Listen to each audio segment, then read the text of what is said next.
know you in your professional light now. I think you've kind of worked out the gist of it. You're up and running, and you're quite very good at accessing the Akashic Records. I would say I've experienced a session from you. And so from saying that, how do you perceive it? How do you perceive the Akashic Record? Is it just sight? Is it smell, hearing? What other senses do you get from it to give people a picture of what the experience is like for you, so that maybe they can mirror it up if they ever try? Yeah. Also, thank you for the very kind words. I look up to you because of the love, the energy, and the full integral honesty that you hold. So it means a lot to me. Of course. Of course. It's honest sharing. I mean, it wouldn't be a real reflection otherwise. Yeah. And within that space, it would be incomplete for me to say, um, this is how I do it if I don't give a little bit of a background. So I Mm. just want to give a little bit of a background of how I started even knowing whether it was something I was imagining and whether it was something that was what is coming into me and flowing through me from my other versions and higher dimensions. Okay. So there's a So, difference. yes. Okay. So, it started off with me experimenting with, the secret. So I remember it was think in my I don't remember when, but I think I just finished uni or I was in my uni when my brother got this CD at that time, and he said, "You have to watch this." And my brother doesn't explain much; he just says it, and then I have to follow it. For some reason, I just have to. So, so I just went and put the CD, and I said, "Come, sit with me." And so he sat with me, and we watched something that is known as The Secret. It was actually like a pirated, illegal, undercover thing at that time because it was not still mainstream. So it was even in the year when it just was launched. He picked it up from some kind of a LimeWire or something like that. He streamed it from somewhere. So we watched The Secret, and it just was so amazing that, wow, I could just visualize something and bring it into my reality. That's amazing. And so I started working on being able to visualize what was happening. What I already knew about myself was that I remember my dreams very clearly. I always talk about what I dreamt of last night with the person that I wake up with. Like, it would be my mom or my sister or anyone else. Never my sister and sometimes my brother, but mostly my mom.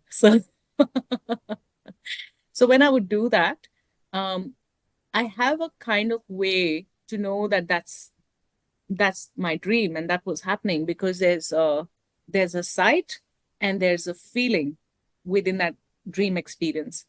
Um, and I'm very auditory because I hear instructions or I hear messages.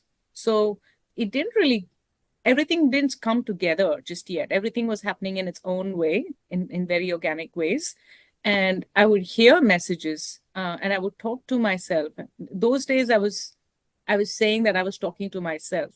But in a weird way, when I would talk to myself in that knowledgeable way, it would always sound like this man, like this fatherly man. So I knew it was me, but it was some version of me that I don't know. And then I started assigning a role to this voice, and that is my cosmic father or my guide. So I was able to attune my senses to hearing, and I was able to attune my senses to seeing what a dream is like because a dream is not in my control. It happens. Sometimes I control it with my lucid dreams, but other times it's just going on. And I was able to differentiate that. And then I really started to tune into that secret and trying to visualize what I wanted. So the first thing that I visualized after watching The Secret was, I know it's very self-indulgent, but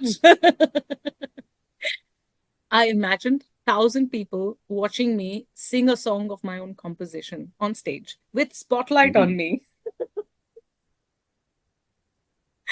I mean, And I'd pay a ticket.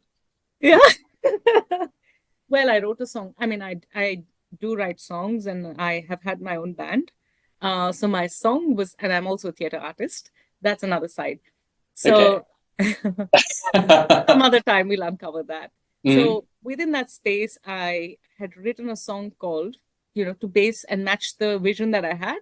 The song is called The Dream. It's called Dream. Yeah. So those days I didn't know how to play guitar. So I needed someone's help. Like either they play a guitar in the background or the synth in the background. I needed something because I wouldn't be able to do that on my own. And one thing led to another. I know this is a little long story, but please bear with me uh, because I want to share it. It's amazing. So there was like this theater. There's some kind of a theater club was being created. So I was like, yeah, I want to create a theater club. There was a company that wanted to train us in theater. So I said, yeah, I want to join. And somehow, because I've just had a background in theater from for a long time in my childhood and all of that, it was very easy for me to be there. So I got the main character. I became the president of the theater group, and there was all that going on. So, it's matching the personality where I want to be in the center of the stage and sing my song with the spotlight, and I want to be the theater president. Yeah, I was quite indulgent, but anyway. So This is all within a visualization. no, this is all real life. That's real life too. Okay. Yeah, right. This is real life. The visualization was seeing 1,000 people. Yeah. But the other stuff, the theater club, all that was real. So within that, I got this central role. And then I went to my director and I said, look, I actually have this vision. And I just felt so stupid about it, but I wanted to do it because I challenged my brother for it, that see, I will do it. He didn't doubt it really. So it wasn't really like a challenging challenge, but I wanted to do it for myself and, tell him, see, I did it. So I went up to my director and I said, look, I've written this song and my dream is to perform it. And it seems like we are going to perform for 1,000 people, which matches what I was seeing. I don't mind giving up my main character role if I get a chance to sing that song. And, it doesn't have to even be center of the stage, spotlight, whatever, all that. But I would love if that song can be a part of your play and that I can sing it.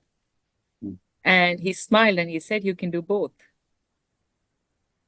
So there I was playing my theater role, which was the excuse for me to go on stage. And then I sang this song in front of, it wasn't 1,000, I think it was 700 or something, but 700 is still not bad. So I was able to see. And what I would do is every day I would wake up and visualize and see myself doing it.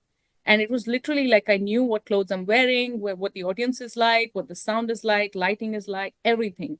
And I literally created that.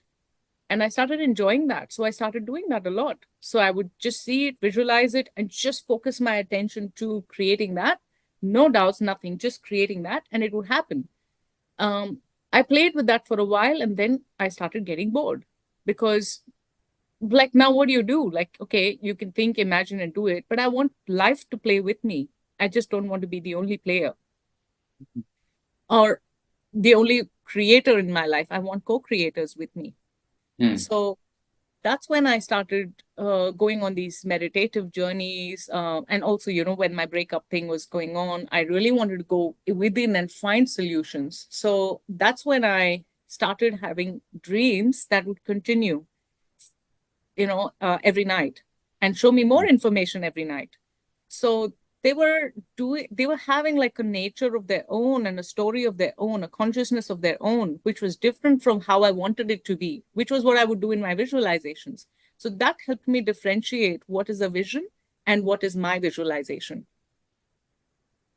So that's how it actually started. And so now when I do Akashic readings, coming back to your question, I really find very strong discernment in what I'm trying to see because I want to see and like put that in the bin and then allow for what needs to come.